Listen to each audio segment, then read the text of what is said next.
And today's webinar is aimed at secondary practitioners, and it will look at practical classroom ideas for promoting the linguistic development of advanced language learners.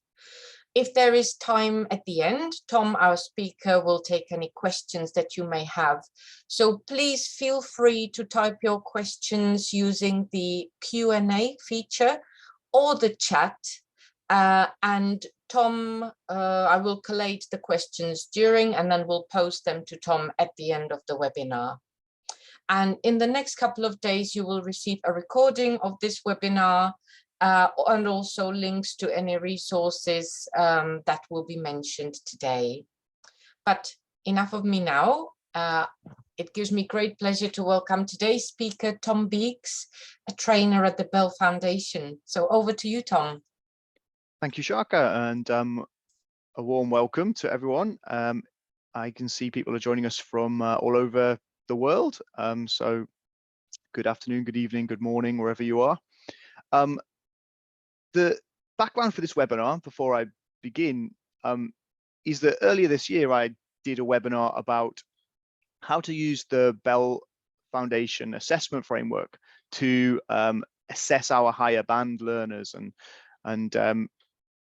out of that webinar, it sort of quickly became clear that there were lots of strategies and techniques that I wanted to talk about, but there wasn't time for in that webinar. So we created a separate set of webinars to focus specifically on the kinds of strategies and techniques that will help develop the language at the higher bands of the assessment framework.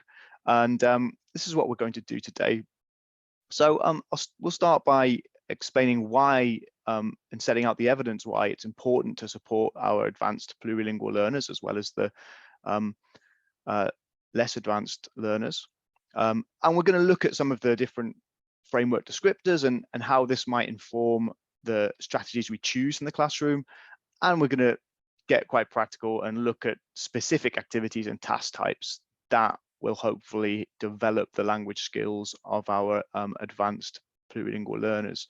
And we hope the impact of that will be, for a start, as practitioners, you will feel more confident in adapting and designing materials for those learners, and the learners themselves will be better able to access the content they're studying and achieve their potential. So we'll get moving. For those of you who joined us yesterday, if you joined our primary version, the opening section is quite similar, but once we move into the practical ideas, you will notice there's a difference. So why is it important to focus on higher proficiency learners? Well, first of all, you'll see here on your screen, here are the 5 proficiency bands used by the Bell Foundation assessment framework for schools. And these were created because they were aligned with the descriptors used by the UK government. So they go from new to English up to fluent. And research carried out by Oxford University in the UK tells us that learners operating at band C and above, on average, achieve above the UK national average academically. And this is across subjects and it's across year groups, so it's independent of age and subject. And I think what this shows us is that if we want students to achieve their potential, then we need to provide support right up to and including Band E learners. And it also shows us that the higher the language proficiency, the better students achieve academically, which may seem obvious, but again, this is something that for stakeholders and parents may not be as obvious as it is to us as EAL professionals. So we owe it to our students to make sure that they become as proficient as possible during their time studying with us. It's also worth thinking about what the research shows us about how long it takes to achieve proficiency in English. So again, research from Steve Strand at the University of Oxford gives us some pretty solid indicators. And his research suggests that to go from new to English up to fluent tends to take 6 or more years. Okay, so this is not just a case of having a couple of years of intensive input and then all of a sudden you're ready to go. Although, of course, this 6 years is an average, and it will vary a lot from context to context, from student to student. In an international context where it's common for learners, I think, to spend time in intensive EAL support programs before potentially moving over into mainstream lessons, I think it's really important to reinforce to our teaching staff, school leadership, parents, that a couple of years of intensive language support is not sufficient to achieve mastery of English. And some level of support will still be required, even for competent and fluent learners, if they're going to achieve the level that will allow them to reach their potential. Another sort of data comes from the CEFR, which I guess many of you will be familiar with. This is the Common European Framework of Reference, and it's used to monitor general English language proficiency. I know a lot of schools use the CFR to assess students and to provide a rough idea of where they are in terms of their language proficiency. And what Cambridge have shown is that as you move up, the CFR starts at A, beginner, and goes up to C, proficient. The rate of learning seems to decrease actually as proficiency increases. And that's because essentially, as you go up the levels, there's kind of more to learn and more to process, so that actually learning kind of slows down effectively. And as you can see there, it actually requires more hours of study at the higher bands to reach the next band than it does at the lower levels.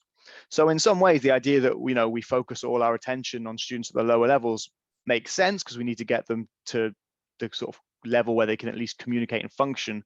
But at the same time, this shows us that we really still need to provide input and support for our students. Interestingly, it also shows that at higher levels, learners need less classroom and teacher directed learning because they become more independent. But again, I think that's this is highly context dependent, and there are lots of things we can do as educators to facilitate this learning, and I will talk about some of those things today. And lastly, we know that acquiring a mastery of academic English is vital for academic success, and therefore the message needs to be that this needs to be taught explicitly, and we can't just hope that it happens by placing students in mainstream subject lessons and expecting them to magically acquire the language. Exposure alone is no guarantee, as the quote here points out. So hopefully we can agree that it's useful to provide this support for our more advanced learners. And we're going to explore a little bit the characteristics of these advanced learners, and by looking at the descriptors on the assessment framework. Now, just want to do a quick poll for the people who are with us live today. Can you tell me yes or no in the chat box whether you are familiar with the Bell Foundation assessment framework, or you use it?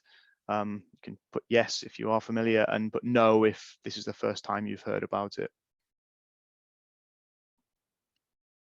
Okay, quite a lot of yeses, a couple of no's. All right, lovely. Don't worry if you're not familiar with it. I am going to be using examples of some of the descriptors to give examples of the types of language you want to focus on when developing language skills for our higher level learners. But if you're not familiar with the framework, basically it looks like this. There are 10 descriptors for each proficiency band, A, B, C, D, and E. And each skill area has its own set of 10 descriptors. So in those 4 skill areas are listening, speaking, reading and viewing, and writing. Now, as I mentioned, we're focusing today on our higher band learners. And what I mean by that is our band C to band E learners. So that is what we call emerging competence, and then competent and fluent. And we're going to focus on strategies as well that can be used by anyone. So I'm going to try and not only talk about things that as a language specialist we might expect to be able to do with our students, but I want to focus more on strategies and techniques that could be used by anybody, whether you're a EAL specialist or a subject teacher. Because I think, as we know, withdrawal support tends to reduce as learners' level of English increases. So language support often has to come from teaching assistants and subject teachers, and can't just come from EAL specialists in some contexts. Okay, so if you look at the assessment framework, what you'll notice is that the lower bands, the criteria tends to be very specific and concrete. There's specific language items, specific structures like you know, the present perfect or past simple, that they name the names of grammar tenses, for example, and it will include linguistic examples of specific vocabulary items or structures. So this is quite easy. You know, you can see that a student can't use the past simple tense, then you need to teach them that structure. At the higher levels, I think it becomes a little bit more complex because the descriptors are necessarily broader, and they tend to refer to the level of the whole text or discourse, if we're talking about spoken English, rather than individual vocabulary items. And you'll notice that references are more abstract. For example, they tend to talk about the functions of language, and these functions could be realized in a whole host of different ways in terms of grammatical structure. So they can't just be tied to one particular structure. And there's way more than could be listed in a short descriptor. And also they tend to include examples of text type or text genre, to use the specific word. And I mean, by genre, I mean things like, you know, exam answer, story, discussion, debate, rather than a specific language structure. And I think this potentially can make it more daunting to set targets and to choose strategies to support these learners. And that's especially true if you're not a language specialist and you don't have an English language teaching background. So in light of the nature of these descriptors, let's have a look at some of the key strategies that we can use. And I've identified 3 core strategies that I think will help teachers support learners across all 4 language skills. And then in a moment, we're going to look at some concrete examples of activities. So the first overarching strategy here is to maximize opportunities for learners to use the target language within our lessons. Like all skills, language only develops through usage. So we'll look at ways to increase opportunities for language use, manipulation, and experimentation. Also, by target language, I mean the language that we want our learners to be able to use to achieve a given task within a lesson or a sequence of lessons. So whether that's having a discussion or writing up an experiment, giving a presentation, writing an exam answer. So in order to maximize these opportunities, then I think we need 2 more strategies to work alongside it. First of all, we need to consider ways to give time and space for learners to plan and organize their ideas before attempting to speak or write. And this is especially for more academic or formal academic activities. Thirdly, learners need to see, hear, and have access to models of the language you want them to be able to use. So they need exposure to good examples of the text types that we are working with. And they need opportunities to analyze them, to notice patterns or be directed towards key features that we want them to be able to use themselves. And these strategies can be applied at the micro level and applied to an individual task, or we can take them more broadly and apply them at a macro level to a sequence of lessons or even a curriculum. But whatever your role in your organization, hopefully you can find some of these ideas useful. Okay, so let's get a bit more practical and start by looking at how we can maximize opportunities for our higher level students to use language in the curriculum. And we're going to start very, very simply. And this is just making sure that we understand that one of the core components, I think, of solid and robust EAL provision is ensuring there are opportunities for group and pair work discussion. Okay, and this is very commonly seen in the framework or procedure of what we call think, pair, and share. Okay, so this is the procedure where we give students time to think individually, usually to complete a task or make some notes or just think about what they want to respond. Then we can pair them up with another student and they can share their ideas with that student. Maybe they can learn something from their partner. An optional stage, if you want, is the square stage, where the pair can work with another pair in a larger group to share their ideas. And then finally, they would share that with the group or with the teacher, either verbally, or they could write it on a mini whiteboard, or however, as a teacher, you get feedback from your learners. The important thing is that it's visible and you're getting that feedback from your students.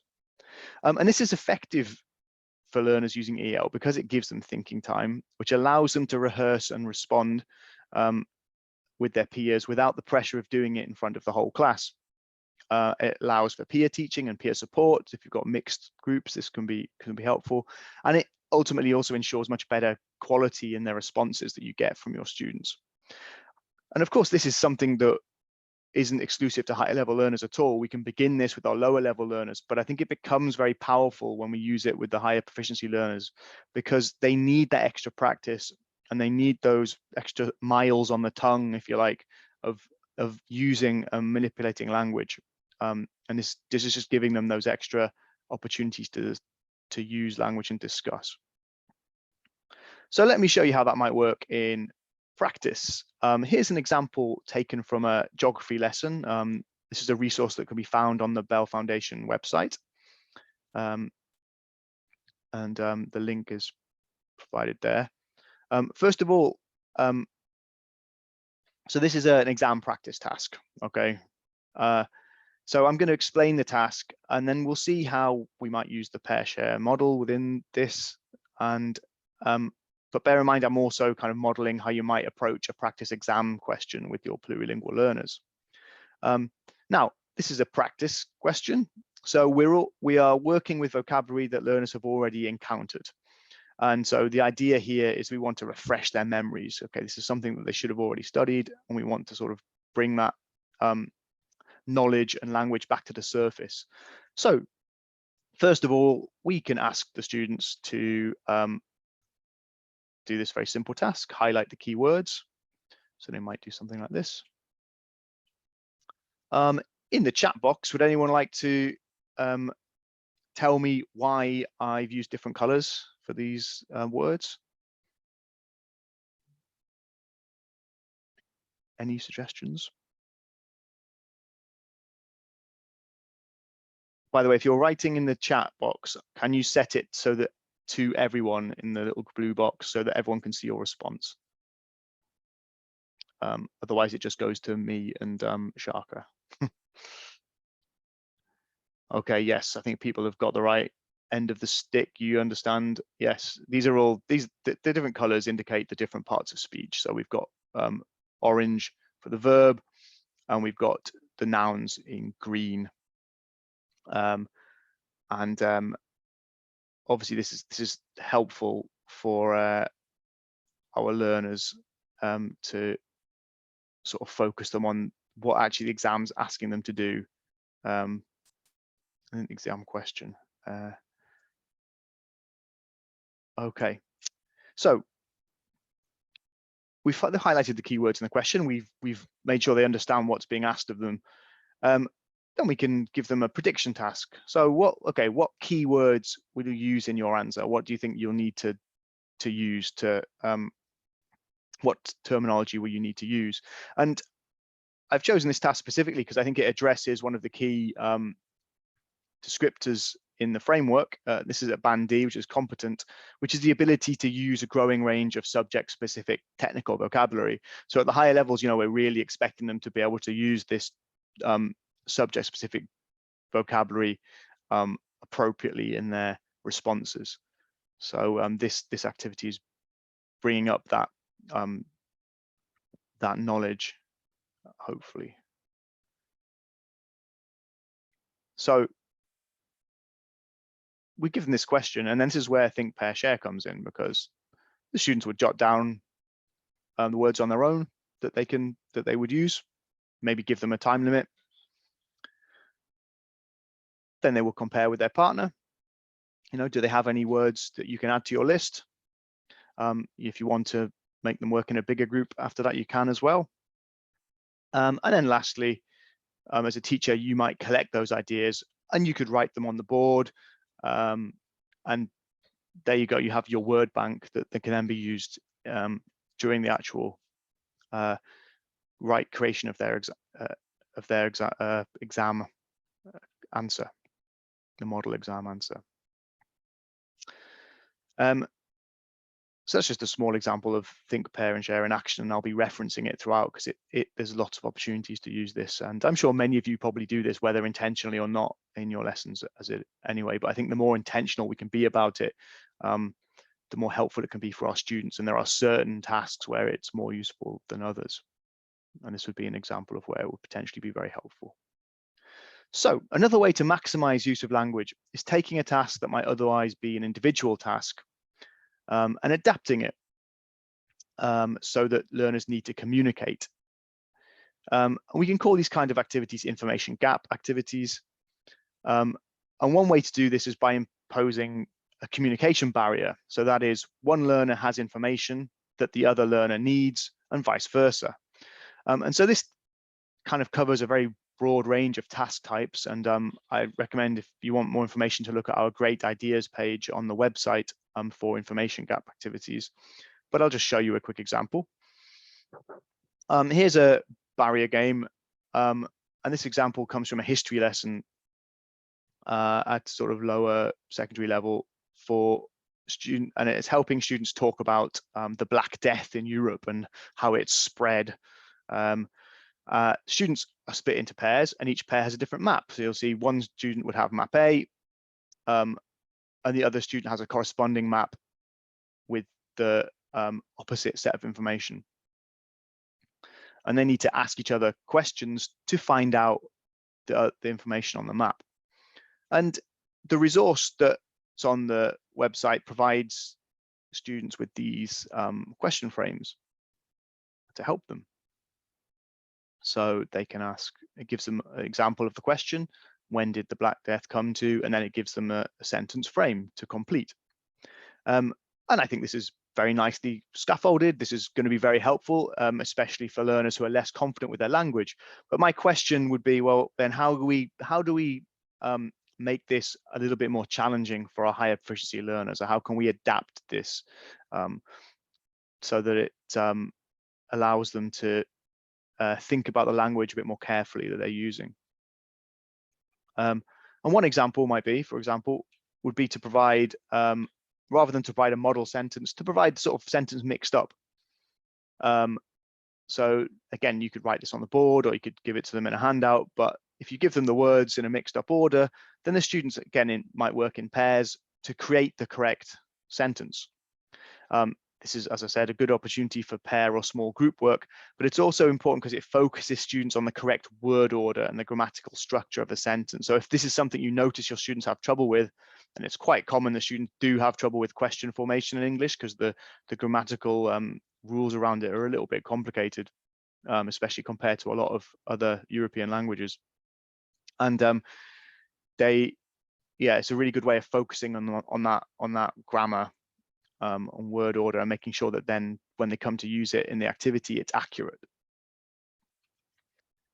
You might want to even give students even more freedom than this. So you might, with our higher proficiency learners, you may just ask them, well, okay, here's the task. What questions will you have to ask to get the information you need? So the procedure might look something like this. You ask them to write down the questions they will need in a think, pair, share structure, and then you can elicit the questions from the students and collect them and put them on the board or wherever you put your models, so that you can then correct them or add questions or develop them as you need for your lesson.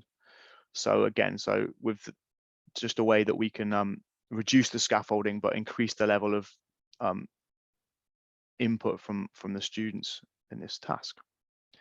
So another example of an information gap activity that I found very helpful with my learners is a jigsaw reading activity. Okay, so jigsaw activities essentially operate by providing individuals or groups of individuals with a separate different text that is part of a larger text. So the students will read it individually and then they'll come together to put that text together, basically.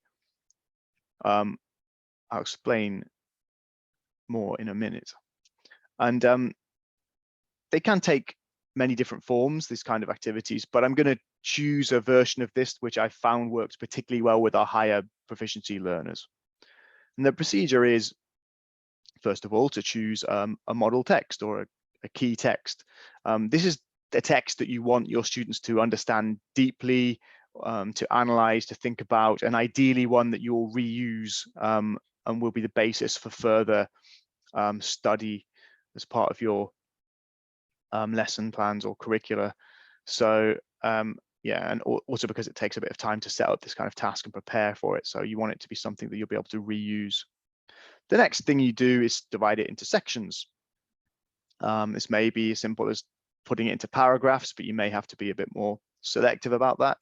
And what I would recommend is that you split it into sections of different lengths, because again, this will then allow you to differentiate a little bit so that the stronger readers can use longer text and perhaps your less confident readers can work with shorter texts. As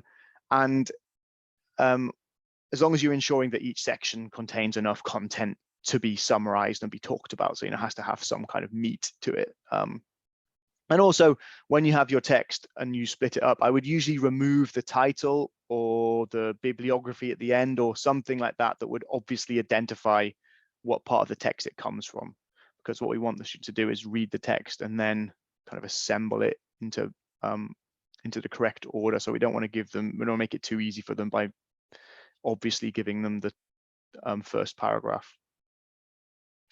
So we then place the students into groups with the same number of members as there are pieces of text. So let's say we have a group of 5 students, then you have 5 texts. And basically this would then be the procedure you would follow. I'll just let you read those.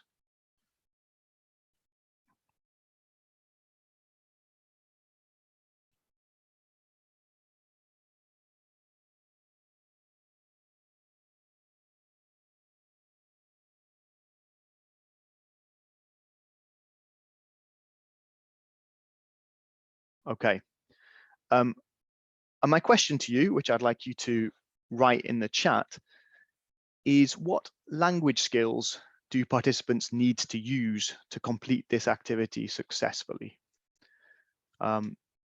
So for example, they need to be able to read and understand the text. What other language skills are they using? These could be speaking, reading, listening, or writing. But you could also think more specifically about kind of sub skills. Okay. Summarizing, yes, opinion words, perhaps. Yeah, excellent. Convey key ideas. Negotiate, that's a good word. Skimming, perhaps. Annotating, yeah. Scanning, prioritizing, oh, some great words coming, great. Excellent. Yeah. Yes, these are some, yeah, read, underline, key facts. Yes, so this is kind of making note-making skills, isn't it? Again, this is a really, I think, important thing for our secondary learners to be able to do. So yeah, I think as we've demonstrated then, this is a really beneficial activity from a skills point of view, because it requires students to practice several different sub-skills. So they're note-taking, summarizing, collaborating, recognizing and understanding structures of longer texts. And so I think this procedure is probably best attempted with our kind of band D and E learners, although I think you can also do it with band C learners as well, but they just will need more time and a bit more scaffolding. And also it's worth pointing out, this is a very effective and worthwhile procedure for proficient speakers of English as well. So even if English is their first language, I think it's a great way of helping learners understand and engage with the meaning and structure of a text more deeply. So let's just relate this to, oh, I've just managed to duplicate my slide. Let's relate this to some of the criteria and descriptors from the framework.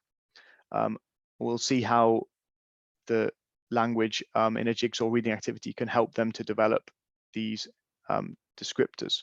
So at band C, there's descriptors that talk about being able to express agreement and disagreement, and explaining their own point of view in a discussion. At band D, we're talking about summarizing. So that's a key part of this kind of task. And again, expressing opinions with regard to possible solutions or what to do next, and also giving reasons and explanations. So it's a little bit more developed than at band C. And at band E, there's criteria such as being able to synthesize and report information from a number of sources. And okay, we're probably only working from one source here, but it's going to give them practice in doing that. And also being able to follow and contribute to these kind of complex group interactions and discussions that will hopefully be taking place during this activity. Okay, so that's maximizing opportunities. Now let's move on to ways we can help our learners with planning and organizing their ideas. And I think the important concept here is the idea of autonomy, isn't it? And learner autonomy, learning how to learn. These are kind of watchwords, aren't they, at the moment in education? And I think the more language our students have, the more independently they're able to work. So these are some ways to kind of facilitate that. And again, I'm going to start, I think, very simply. And I want to talk about one of the skills higher proficiency learners need to be able to use, according to the descriptors, is that we want them to be able to compare and contrast information. And also we've noted from earlier that at the higher levels, we're not really talking about individual sentences and things like that. We're talking at a broader level of whole texts or whole conversations. And therefore, I think it's really important that we're working with authentic texts and real models of conversation or discussion. So one way of developing these skills of comparing and contrasting, and when they're thinking about planning for the creation of or the participation in a longer text, is ranking and sorting activities. So these are things such as putting events in chronological order, putting actions in order to make say a procedure, or to arrange paragraphs to make a complete text, as we've just talked about in the jigsaw learning activity. So I guess my question then to you is, I want to get some ideas from all of you. You've probably done these kind of activities perhaps with your own students. So what types of texts or what topics could you use these kind of tasks with? I'm interested to hear what people have to say, so please don't be shy.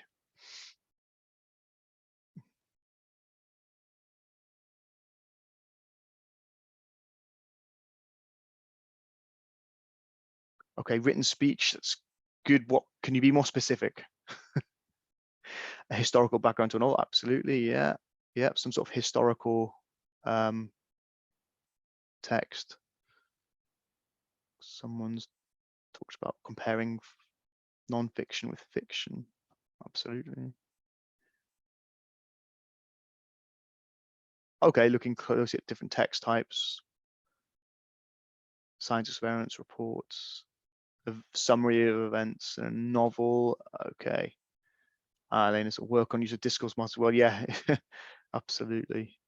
Order events. Okay, yeah. So these are some really good suggestions, and I would absolutely agree with you. I think the kind of text we were looking at here, things like narrative texts, which people have mentioned, procedures and processes. So yeah, people have mentioned science experiments. Someone just pointed out recipes. Absolutely perfect for this kind of activity, these kind of ordering and ranking activities. Yeah, more complex topics, the essays, any kind of essay topic. Obviously, that the structure and the way that we write essays depends on the subject you're teaching, but absolutely any kind of essay can work really well with this kind of these kind of tasks as kind of exam answers, model exam answers, which is secondary level, can be quite an important part of our job. Even if the English teacher in me sort of bulks a little bit at training students how to do exam answers for the sake of it, rather than, you know, teaching them a more kind of holistic way of approaching a writing task.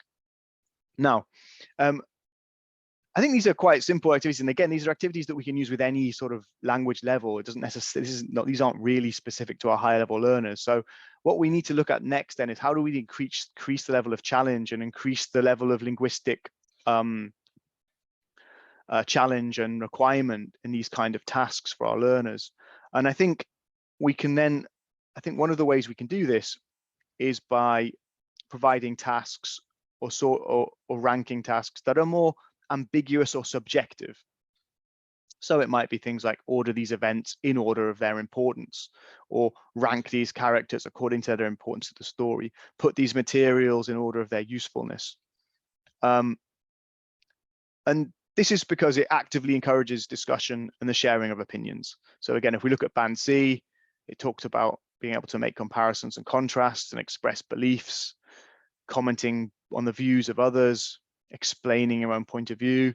So it's going to give them this kind of practice at doing these kind of discussion tasks. At Band D, we can notice, you know, it talks about providing possible solutions or discussing what to do next and giving reasons and presenting facts and examples and arguments as well. And at Band E, it talks about being able to defend opinions in discussion. And again, providing explanations, arguments, and comments.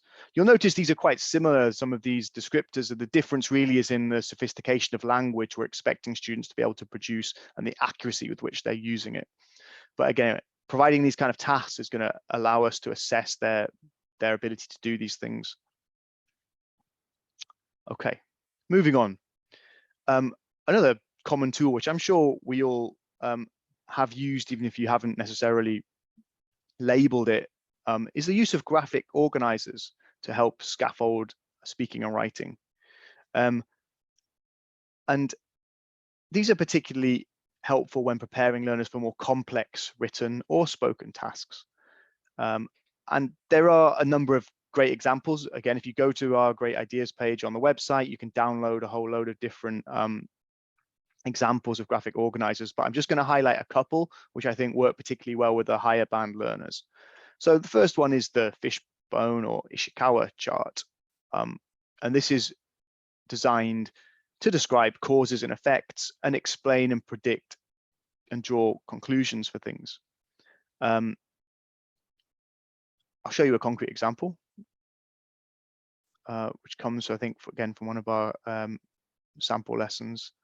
And this is taken from our history lesson. And you can see it's talking about causes of the outbreak of World War I, but it's also teaching a very clear language structure, which is, you know, X contributed to or led to Y. So the participants can complete a diagram like this, and it's also going to help build up their language use as well. Another example would be the Venn diagram, which are very in vogue at the moment, and these are particularly helpful when we want to compare two individual things. So the example here is comparing a book and its movie version, for example. So we've got the students can use this as a way before they start the task to put their ideas into order. And of course, we can introduce kind of the level of scaffolding or language required at the level the students are at. They may not require very much, or they may need a lot more. They may need quite a lot of support, depending on where they are. Okay. So there is just a couple of examples of how we want to help students plan and organize their ideas. And I want to move on finally to talking about the idea of providing models and raising language awareness. And this fits in, this overlaps a little bit with our planning idea, doesn't it? Because often when planning a task, the first thing we will do is show learners a model of what we expect them to be able to do. Particularly if we're expecting them to produce a particular text or perform a particular task or activity, like a presentation or an experiment or something like that.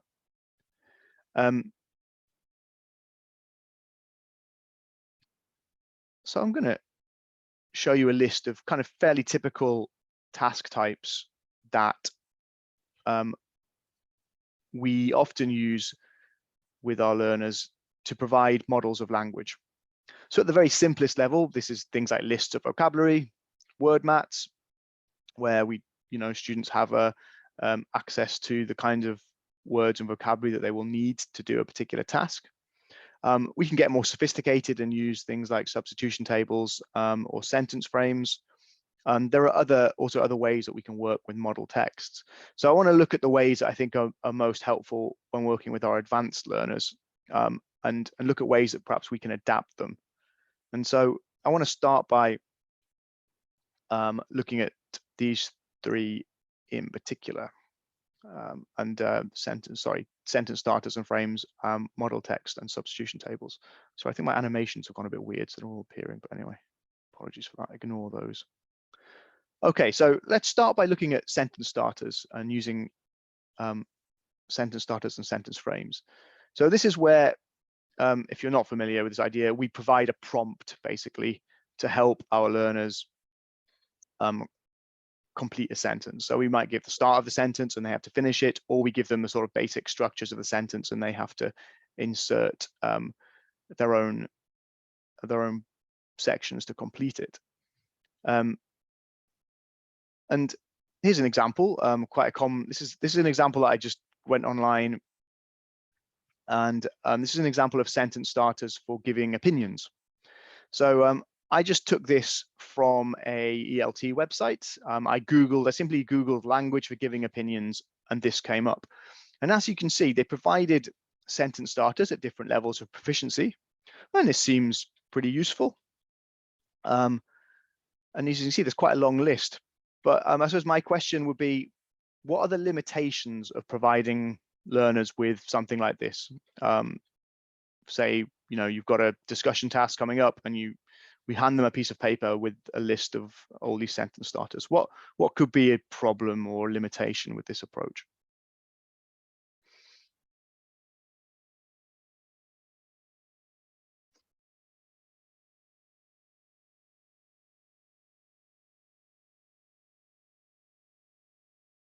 Okay, they might just memorize one or two and never use the rest. Yeah, absolutely. Yes, too many to remember, definitely.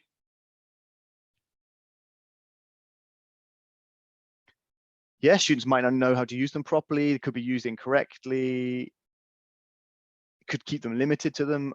Yeah, I think it could definitely be overwhelming for sure. Yeah, these are all really good points. And yeah, perfect, Peter. That was exactly used out of context.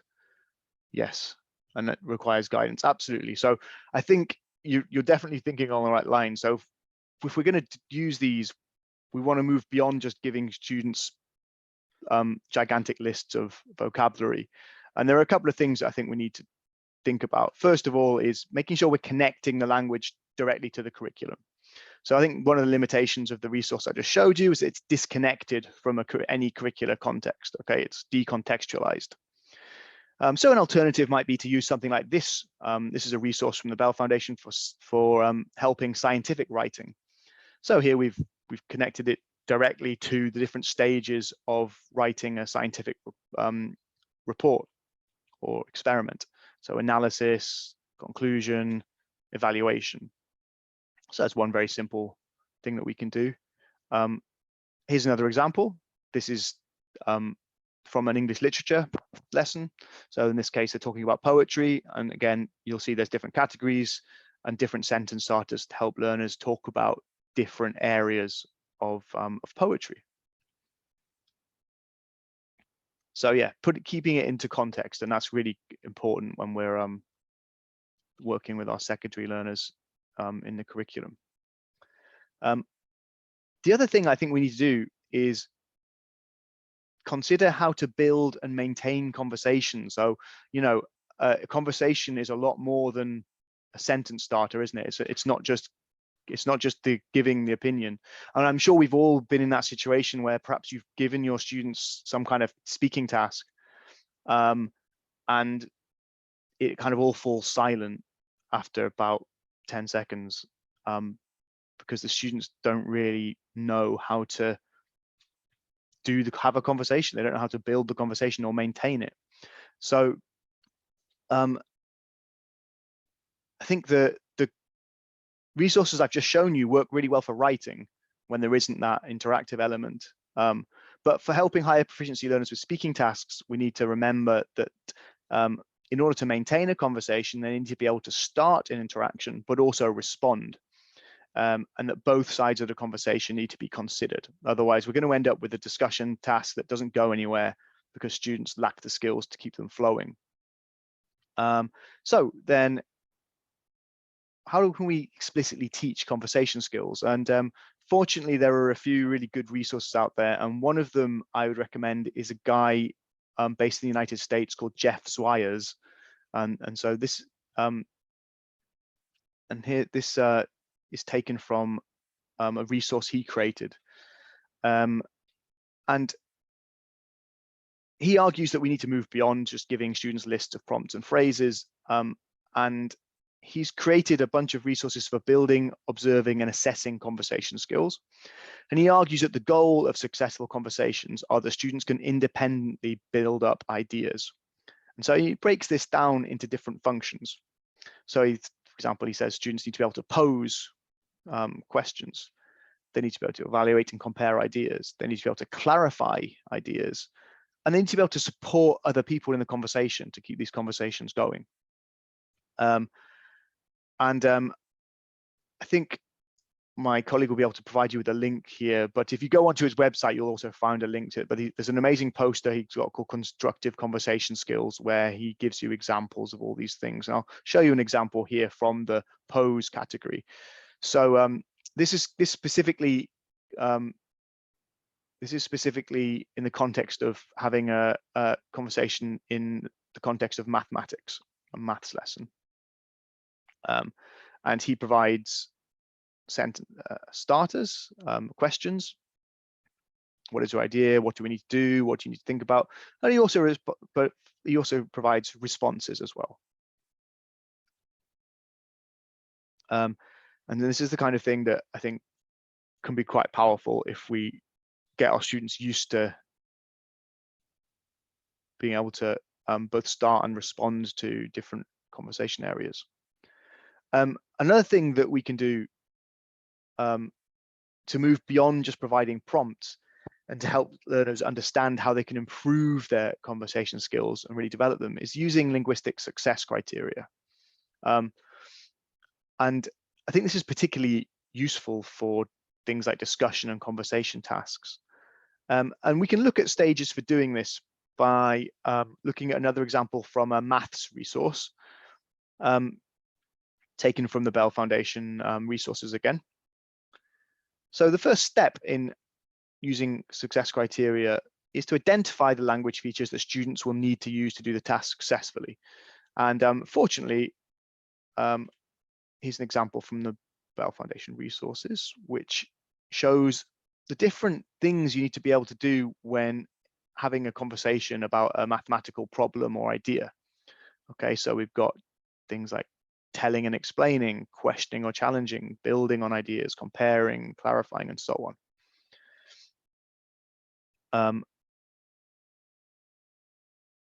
The next step, this is really important, we need to make sure the students are aware of these ideas. And again, in the foundation, the resource I've just showed you, there is a PowerPoint slide presentation, and there's a slide for each of these areas, and each slide has a very clear visual symbol to represent the concept, and then it gives you some prompts. And it also asks others, can you bring in, again, with our higher level learners, we don't want to just stick to what's given, we want to get their ideas, bring out their own knowledge as well, which they'll undoubtedly be able to contribute to. So we go through each of these kind of slides and build up a nice bank of ideas, and maybe you get the students to write down new words and phrases for each area.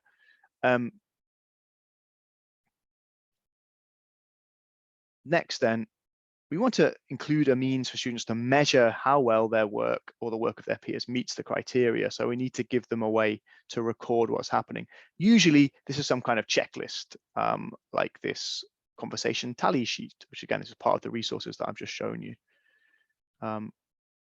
So you can see there's for each conversation skill, there's a symbol, and then there's a blank space, and each column is meant to represent a student.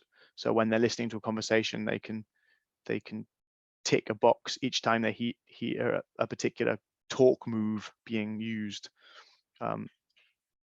That's what the person who created these materials calls these skills talk moves, which I quite like there.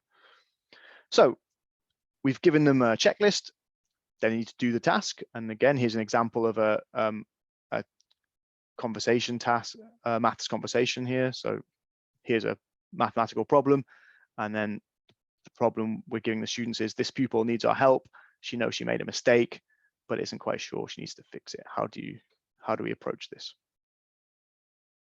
And lastly, it's really important to record examples of the language used. So again, there's a listening activity here where for each conversation skill, there's a blank space, and while the group is doing the activity, one of the students listens and records the language being used. And again, this will build up their bank of phrases and language. So here's a basic procedure then.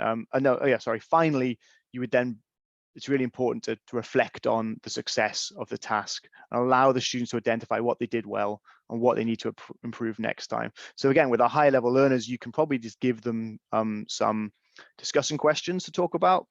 If they're a bit younger and you need more support, you might scaffold this a bit more, but basically the idea is that they're identifying what they did well, what they need to do better next time, and they can redo the task. It's really important to give them multiple opportunities to do it again so that they can then try out the things that they didn't do so well last time. Again, okay, here's a slide with the whole procedure on one slide. Okay, I realize I'm running quite short of time, but I've got one more thing I want to share with you before we finish. And that is another really good awareness raising activity called the dictogloss. This is very useful for raising awareness of language, both at the sentence and text level. Basically, it's a type of dictation activity where the students listen to a text and then have to recreate by writing down exactly what they hear. So a typical procedure usually looks something like this.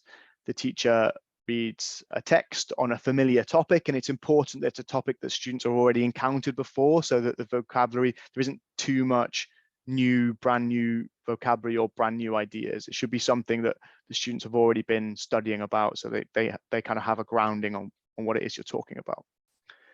The teacher reads the text or plays a recording, and the students listen and they write down as much of the text as they can. They try and recreate the text as accurately as they can.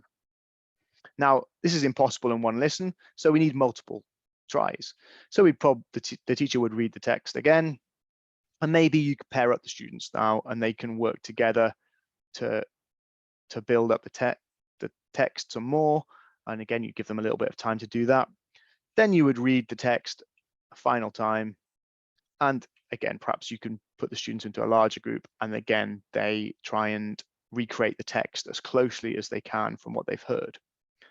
You may want to scaffold this. And one way to do that is simply to ask them to focus on particular grammatical categories. So you might, in the first stage where they're working individually, you might want to read it 2 or 3 times, and each time you give them a different part of speech. So first, write down the nouns. Okay, then focus on the verbs, then focus on the adjectives, for example. And depending on the type of text and the type of language you want them to focus on, you might choose different parts of speech. And I think this process is really helpful because it helps them make their writing more cohesive, focuses them on little details of word order and linking constructions, helps them produce more detailed and clearly structured texts. Yeah, these are the areas that I've taken from the framework that I think it can relate to very carefully. And I think the last point I want to make is that when we do a dictogloss, it's important that it's not just the dictation activity itself, but it's going to lead into something else. It's going to lead into working with that text and that content. And so these are possible ideas that you might have to continue that. You might want to include some more what we call DARTs, directed activities related to text. Basically, they're reading activities. So whether it's, you could work on some vocabulary, you could work on grammar if you wanted to, if that's, especially if you're an EAL specialist. Alternatively, you might want to elicit from the students some success criteria. Say, okay, well, what is it that makes this text work? What makes this a good model? And then they can identify hopefully some areas, and we can then use that for the next activity type, which is the students, of course, have a go themselves. They create their own version of a text, and obviously this is particularly useful for things like essays or exam questions, or things that we want the students to be able to create academically. Okay. So I think that's everything. So just to review, we have these 3 key strategies, and I hope I've demonstrated that it's not really about using kind of new or different activities with our higher level learners. Rather, it's more about adapting the kind of activities and strategies that we know work well with our lower level learners, and adding to the challenge and developing learners' independence. So that's everything from me.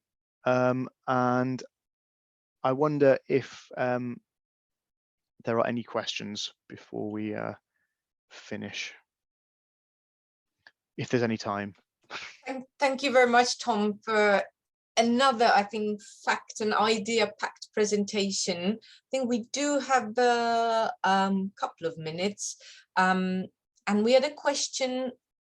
Yes, we had a question about dictogloss and whether it can be used for spoken activities or maybe spoken texts. Yeah, I don't see why not, actually. Yeah, if you had a model conversation, students could listen to it and write down what they heard. Absolutely. I think the thing to say about that is spoken language, unless it's carefully scripted, is very messy. So even for example, a TED talk, if you write down literally what the person says, it's not necessarily going to be very coherent, or it will look strange on the page. But yeah, if it's I don't know if it's like a carefully scripted conversation that you have the transcript of, that's the other thing. You need to have the transcript, and you need to have the end version so that the students can compare it at the end, so that they can check the correct version, if you like, with what they've produced. Okay.